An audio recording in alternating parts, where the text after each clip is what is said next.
Bonsoir à toutes et à tous, bienvenue dans votre journal tout en images du jeudi 11 juin à la une de l'actualité.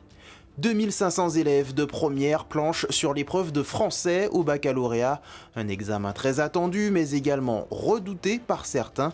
Au programme cette année, la littérature d'idées du 16e au 18e siècle et la poésie du 19e au 21e siècle. Nous découvrirons aussi l'exposition Rêve diurne de Michael Carruge. L'artiste martiniquais expose ses œuvres à la Fondation Clément jusqu'au 5 juillet. À travers ses portraits féminins, il invite à s'interroger sur des réalités politiques et sociales aperçues dans quelques minutes.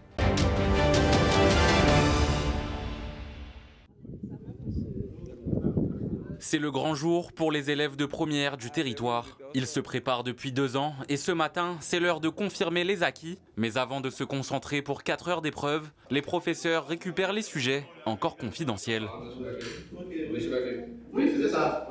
Alors, à quelques minutes du début de l'examen, dans quel état d'esprit sont les candidats? Le stress est-il au rendez-vous ou la confiance prend-elle le dessus? En fait, c'est stressant, c'est juste que... Comme je ne sais pas qu'est-ce qui va tomber, c'est-à-dire que je ne sais pas du tout comment je vais faire en fait. Ça me stresse. Oui, archi prête, détendue. Franchement, pas de stress. Je m'attends à tout, mais je me suis préparée tout le long de l'année, j'ai suivi. Et faut pas stresser, sinon si je perds mes moyens, ça sert à rien. Une fois le stress évacué, place au pronostic. Roman, poésie, théâtre ou littérature d'idées, chacun a ses préférences et espère tomber sur un exercice qu'il maîtrise. Alors, quel sujet rêvent-ils de découvrir en ouvrant leur copie? La littérature d'idées ou la poésie. Et surtout pas le roman, parce que le roman, j'aime pas le roman. Et littérature d'idées, franchement, je vais me voir un petit 16, petit 17. Après le reste, ça va, je peux gérer. Sur le roman ou la poésie, mais les autres sujets ne me dérangeraient pas plus que ça. Car le français n'est pas une épreuve comme les autres. Avec son coefficient important, elle compte dans l'obtention du baccalauréat et se prépare sur la durée. Au lycée Bellevue, 2 bacs blancs ont rythmé l'année pour permettre aux élèves d'aborder cette échéance dans les meilleures conditions. Grâce à la préparation et puis l'accompagnement au quotidien, vous l'avez certainement constaté, on trouve quand même des élèves plutôt calmes, posés, sérieux et qui on sent l'envie de réussir. Une épreuve qui dépasse le simple cadre scolaire. Le bac de français est aussi un exercice fondateur qui permet d'acquérir des méthodes et des compétences utiles bien au-delà du lycée, dans la poursuite d'études comme dans la vie professionnelle. On insiste en fait sur la maîtrise du français, non pas parce qu'on souhaite insister sur l'orthographe, la grammaire, la syntaxe, etc., mais parce que en fait c'est un outil de communication. Le français est un outil de communication et donc on souhaite que demain, nos élèves, au quotidien, dans leurs relations professionnelles, dans leurs relations amicales, etc., puissent communiquer aisément et être compris de tout le monde autour d'eux. Au final, les candidats ont composé sur les 2 exercices phares de cette épreuve anticipée. Le commentaire de texte centré cette année sur la poésie du 19e au 21e siècle et la dissertation portant sur le roman et le récit du Moyen-Âge jusqu'à nos jours. 2 sujets qui traversent les époques pour refermer ce premier grand rendez-vous du baccalauréat.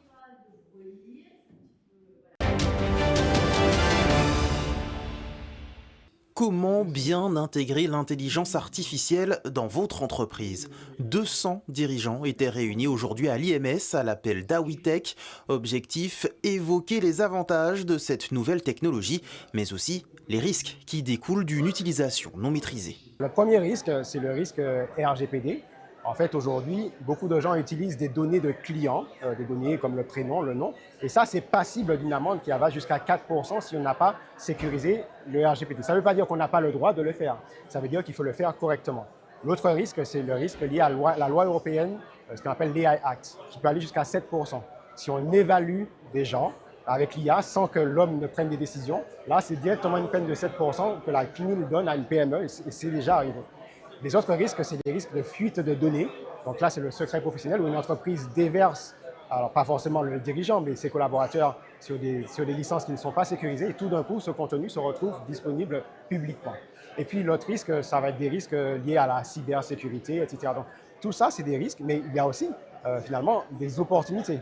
Si on sait bien intégrer l'IA, il y a cette possibilité de transformer, d'aller dans des gains de productivité. Et ce matin, on a vraiment montré par un cas d'un dirigeant comment, en intégrant l'IA au niveau opérationnel, ces opérationnels ont gagné 6 heures sur une tâche qui prenait avant 7 heures. Donc finalement, cette tâche, ils la font désormais en 1 heure.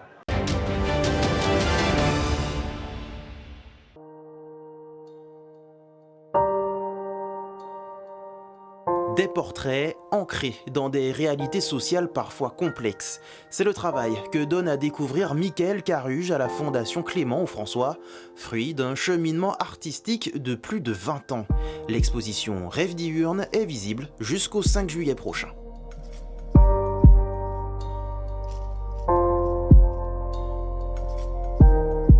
Ce sont des portraits plutôt réalistes, dans lesquels je représente donc des gens du lieu où je vis. Donc ça peut être effectivement des personnes qui sont de toute origine sociale, de toute origine culturelle, parce qu'on est dans un carrefour, donc c'est ce que je représente.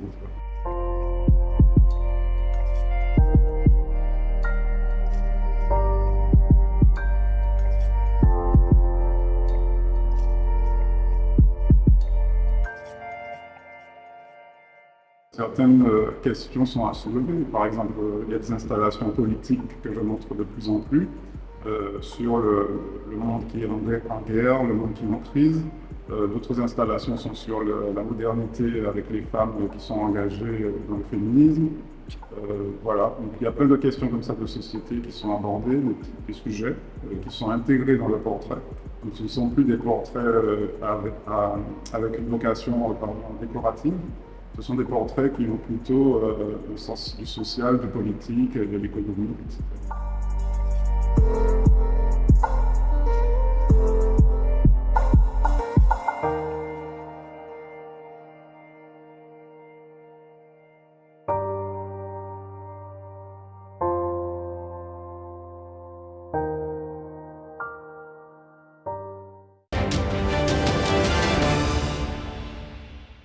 L'élection de Miss Martinique 2026 approche à grands pas.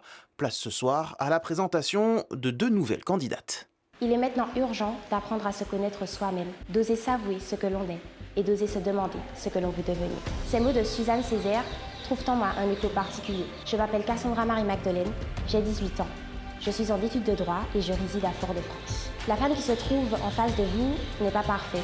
Comme beaucoup de personnes, elle a ses incertitudes, ses insécurités, mais surtout sa combativité. On dit de moi que je suis pétillante, à l'écoute et ambitieuse. Passionnée d'éloquence, j'aimerais porter ma voix sur un sujet intime mais essentiel, le rapport au corps qui est directement lié à la santé mentale. Miss France, c'est l'opportunité d'encourager chacun à s'accepter avec bienveillance. Je suis votre candidate numéro 7. Faisons de nos singularités une force pour faire rayonner notre Martinique. Ne juge pas ton prochain. Tu ignores les combats qu'il mène en silence.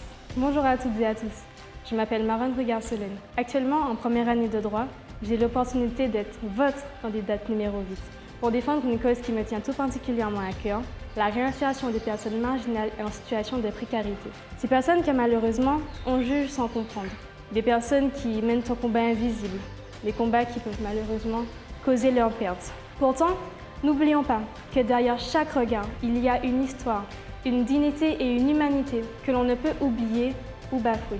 Pour moi, Miss Martinique n'est pas seulement un titre ou une couronne, c'est une véritable responsabilité. C'est l'occasion pour vous et pour moi d'ouvrir une voie, mais également d'en être une.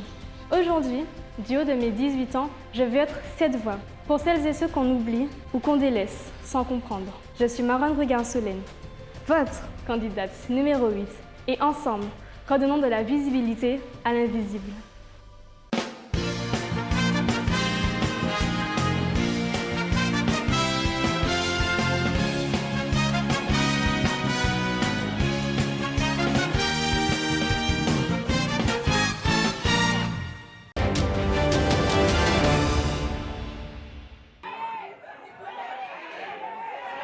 En football féminin, la Coupe Vive va débuter cet après-midi par les demi-finales. Vainqueur de la finale locale 2-1 face au club colonial, le club franciscain représente la Martinique. Il était opposé en cette fin d'après-midi à l'ASCO de la Guyane. Et depuis quelques minutes, les 2 formations guadeloupéennes s'affrontent. Le SCB Mao est face à l'AS Dynamo du Moule. Le match pour la 3e place est prévu samedi 16h et la finale à partir de 18h30. Toutes ces rencontres se disputent au stade du Gosier, en Guadeloupe.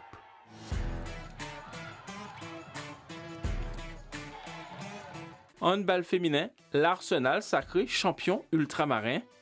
Les protégés de Rudolf Gina ont battu hier les Réunionnaises de Cazes Cressonnières sur le score de 19-17. C'est vrai qu'on enchaîne les matchs, mais il fallait vraiment aller chercher cette victoire. Cette victoire, elle est pour tous nos supporters, pour les gens qui ont pu se déplacer, pour ceux qui n'ont pas pu se déplacer, pour les filles, pour le staff. On s'entraîne, on se bat tous les jours, on fait des sacrifices. Ce soir, les sacrifices sont payés. Je suis fière de cette équipe, fière de ce qu'on met en place depuis tous ces mois. Et vraiment, je pense qu'on mérite cette victoire. On s'est battu contre une belle équipe, une belle formation de La Réunion. Elles n'ont pas non plus démérité. On va d'abord soigner tous les petits bobos parce qu'on enchaîne, mais on a beaucoup de fatigue, accumulé beaucoup de fatigue. Là, on est à l'heure de la récupération, surtout, et on va aller chercher, en tout cas donner le mieux pour aller chercher ce titre. Les Robertines disputeront la finale du championnat de National 1 samedi à partir de midi face à Celles-sur-Belle au complexe sportif Marie-Josée Pérec de Colombes. Chez les hommes, moins de réussite pour notre représentant, l'USC Citron. Après un match nul 18 partout face au Geldar de Kourou de la Guyane, les Foyalais ont été défaits par Cazes Cressonnières de la Réunion 21-12. Mon ressenti à moi, c'est qu'en première mi-temps, on a su les tenir. On a fini à 9-9 à la mi-temps. Après, c'est vrai qu'à la deuxième mi-temps, on a perdu du rythme. Je pense que c'est la fatigue. Et eux, ils ont vu ça, donc ils ont continué à pousser. Et c'est ça qui leur a permis de passer devant nous et de remporter le match. C'est vrai qu'à la mi-temps, on s'est remotivé. On a vu qu'on a fait égalité à la mi-temps. Donc on s'est dit qu'on pouvait le faire, on pouvait remporter le match. Après, ça c'est pas venu à notre faveur. On a eu beaucoup d'échecs face aux gardiens et ils nous ont punis de ça. L'USC Citron termine 3e du tournoi et voit son rêve de national s'envoler.